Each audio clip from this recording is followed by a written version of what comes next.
Au départ, moi je pensais que j'allais traiter un sujet habituel. Une rédaction feignante qui raconte des conneries sur la chasse. Voilà, c'est malheureux, mais c'est mon quotidien de créateur de contenu sur Chasse Éternelle et sur YouTube. Un accident s'est intervenu dans une caravane, va-t-il falloir donc interdire la chasse? Bon, on a l'habitude du clic facile sur le dos de la chasse, ça mange pas de pain. Et puis j'ai déroulé une pelote, parce que les conneries qui sortent de ce site en particulier sont tellement nombreuses que c'est pas tout à fait normal. Et en faisant mes petites recherches, j'ai découvert quelque chose qui dépasse de très loin le sujet de la chasse. Et c'est ça dont on va parler aujourd'hui, d'une usine à contenu qui redéfinit complètement la notion d'information. Alors faites comme moi, détendez-vous, attrapez un petit thé à la bergamote ou au jasmin si vous êtes un gourmet, prenez vos lunettes de vue si vous êtes un daron comme moi, vous likez, vous partagez, et c'est parti.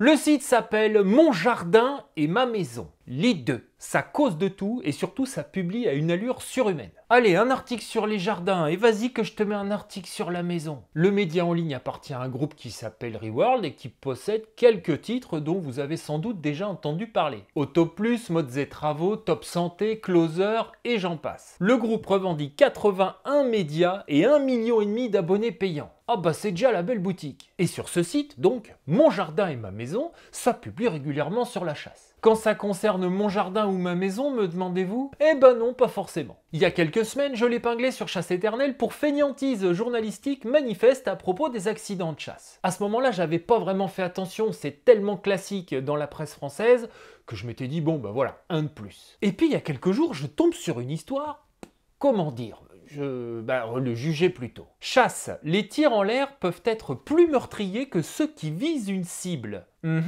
Quels lièvres nous auront-ils encore levés? Sur leur page Facebook, ils titrent même « Attention en forêt, le danger vient d'en haut !» Avouez, ça interpelle, alors on avance. Moi je suis comme ça, quand ça m'interpelle, j'avance. Ils convoquent des études, ils citent des exemples en Turquie où par exemple on tire en l'air pendant les mariages. Ils déterrent un article de The Guardian qui détaille ce truc-là. Des balles qui montent en l'air et qui redescendent en cassant des crânes. Pour conclure par ces mots, alors si un jour vous entendez des tirs dans le ciel, si vous vous baladez en forêt près d'une zone de chasse, rappelez-vous d'une chose, ce qui monte redescend. Par précaution, mieux vaut donc se mettre rapidement à l'abri. Les chasseurs ils tirent des balles en l'air, du coup si vous entendez, vous entendez que ça tire en l'air, là le mieux c'est de vous mettre à l'abri d'un arbre et mettre vos mains comme ça. Là, comme ça sur le côté, pensez bien à protéger l'oreille, c'est fragile. Je pensais alors que c'était l'article le plus what the fuck que j'avais jamais lu de ma vie. Alors pour ceux qui ne savent pas, évidemment, à la chasse on tire pas de balles en l'air, ni pendant les mariages d'ailleurs, même de chasseurs. Parce que les balles c'est pour les gros animaux terrestres. Et je sais pas si tu as remarqué, mais les animaux terrestres, ça vole pas. Je vous déconseille fortement de chasser le canard à la 300 Winchester Magnum. Parce que le magret, il n'est pas retrouvé tout de suite. Les oiseaux, les seuls donc qu'on peut retrouver dans le ciel, sont tirés avec des plombs ou des substituts qui, quand ils redescendent, sont absolument inoffensifs. Et on s'étonne après que les gens aient peur. Ben dis donc, on se demande bien pourquoi. Et c'est là que je me suis dit, en lisant cet article complètement débile, il y a un truc qui va pas. Et puis en me baladant, toujours sur ce média, je suis carrément tombé sur un article qui invente des trucs. Non, là vous allez voir, ça commence déjà à être un peu particulier. Le machin t'explique que suivant le nombre de chasseurs que tu croises, ça veut dire des trucs, symboliquement sur ta vie, je veux dire. La symbolique du nombre de chasseurs s'inscrit dans cette lecture du réel. Un seul annonce la malchance, et 2 évoque l'équilibre et la coopération. 3 incarne la perfection inspirée de la Sainte Trinité. Mais qu'est-ce que c'est que ça? Ça n'existe pas, voilà, c'est juste, ça n'existe pas. Mais attendez, il y a des variantes régionales. En Bretagne, terre de légendes et de superstitions anciennes, croiser un seul chasseur rappelle des présages de solitude ou de désordre.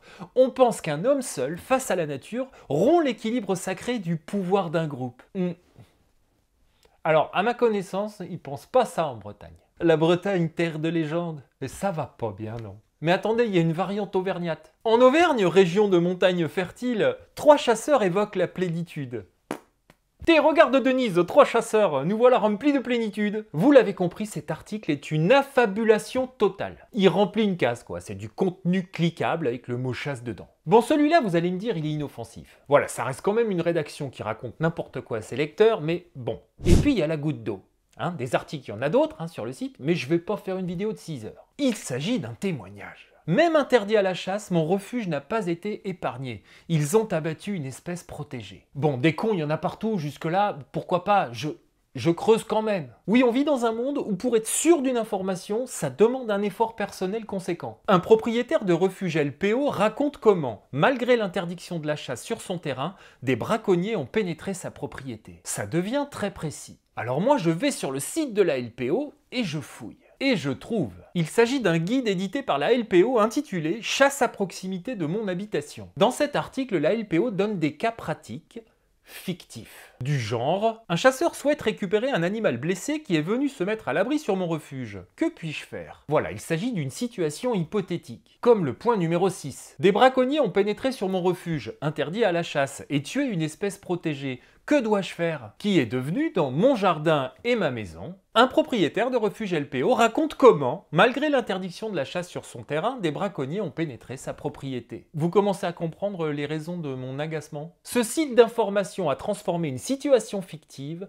en fait avéré et très cliquable. C'est de la pure désinformation qui, pour le coup, n'est plus tellement inoffensive. Alors évidemment, je vous passe les détails, les comptes trolls anti-chasse qui ont partagé ça à plus soif. Regardez la vérité sur les chasseurs, qu'est-ce qu'ils font? Bref, vous avez compris, ce site est une pantalonnade qui se moque littéralement de ses lecteurs. Mais je suis pas satisfait. Il y a un truc que je comprends toujours pas. Parce que je trouve ça trop gros. Vous voyez, c'est pas l'enfumade habituelle, le petit moment de faiblesse d'une rédac qui a rien à se mettre sous la dent et qui met le mot chasse dans un titre. Là, on parle littéralement d'affabulation. Alors je continue de creuser. À force, je vais finir par le toucher le fond, je vous le dis. Alors je creuse dans les plates-bandes de Reworld, évidemment. Et je finis par trouver. C'était là, juste sous mon nez. Reworld est, selon ses propres dires, une usine à contenu. Dans cet article, un cadre de Reworld explique comment il a rationalisé toute sa production.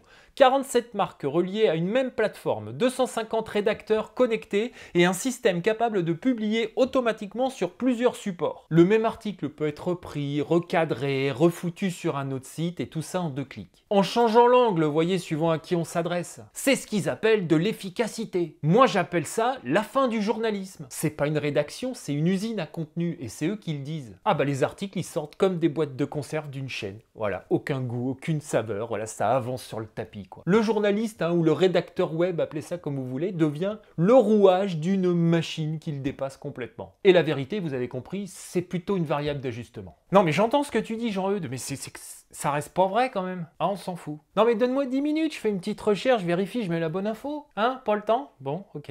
Il reste à savoir dans tout ça quelle part de ces articles a vraiment été écrite par des humains. Mais ça, je peux pas les accuser publiquement d'utiliser des intelligences artificielles génératives. Ah bah je vais me prendre une plainte en diffamation. Non, je ne dis pas ça, que les choses soient claires. Je préfère laisser chacun être juge de ça en son âme et conscience. C'est d'emmerde. Voici une citation du cadre de Reworld. Les temps pour les éditeurs changent. Les médias sociaux et les plateformes en ligne gagnent de plus en plus d'importance. La demande de production et de livraison de contenu rapide augmente avec la nécessité de maintenir une qualité constante pour devenir une source de confiance pour les consommateurs. Moi, ce que j'ai envie de vous dire, Reworld, c'est que la partie livraison rapide de contenu, ça, vous l'avez super bien intégré. Félicitations. Mais pour la partie source de confiance, comment dire? Je suis pas allé creuser ailleurs, parce que mon sujet, c'est la chasse. Mais au vu de ces quelques exemples sur un sujet de niche, vous pourrez pas nous reprocher de douter de votre souci de fiabilité. Parce qu'au milieu de tout ce cirque éditorial, il y a des vrais gens qui scrollent. Des gens qui n'iront pas en plus pour l'immense majorité faire les travaux de recherche que moi j'ai fait. Donc ils vont croiser vos articles et ils vont passer à autre chose, persuadés d'avoir été un petit peu informés par vous et votre usine à contenu. Moi je pense que cette course au contenu est en train de carrément flinguer nos sociétés. Je pense qu'un peuple mal informé, c'est un peuple qui peut pas appréhender la complexité du monde. Alors oui, on est à l'ère du low cost, alors on perd toujours un peu de qualité à mesure que les prix baissent. Et nous, on est là, abreuvé d'images et d'informations à la qualité et à la fiabilité très variables, comme des lapins dans les phares. Mais j'ai vu sur internet, bah mon jardin et ma maison. J'avais lu, je me rappelle une fois un truc sur le... Tu sais le pourpre que je voulais mettre dans le salon, la peinture, ouais. Il m'avait, l'article déconseillé de mettre du pourpre dans... Bah bref, on s'en fout.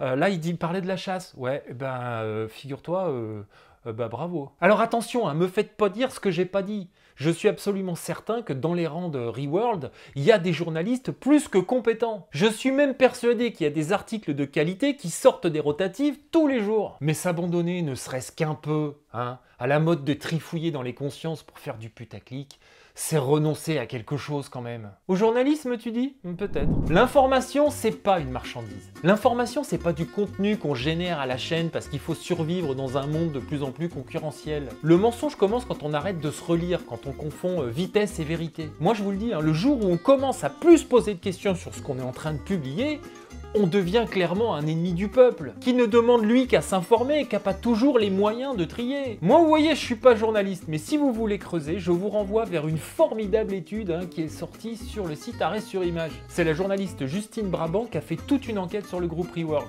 En plus, c'est en accès libre et ça s'appelle, alors attendez, ça s'invente pas, Reworld ou le cauchemar de l'avenir du journalisme. Pas être plus clair. Voilà, Tata Rachel, elle est sciée, elle vient d'apprendre que... Mais pleure pas, Tata. Quand tu croises 4 chasseurs en Camargue, c'est que t'as un furoncle au cul. Mais non, Tata, je viens de te le dire, c'est des conneries tout ça. Hein? Non, bah non, non, je regarde pas, Tata. Je vous dis à bientôt sur Terre ou ailleurs.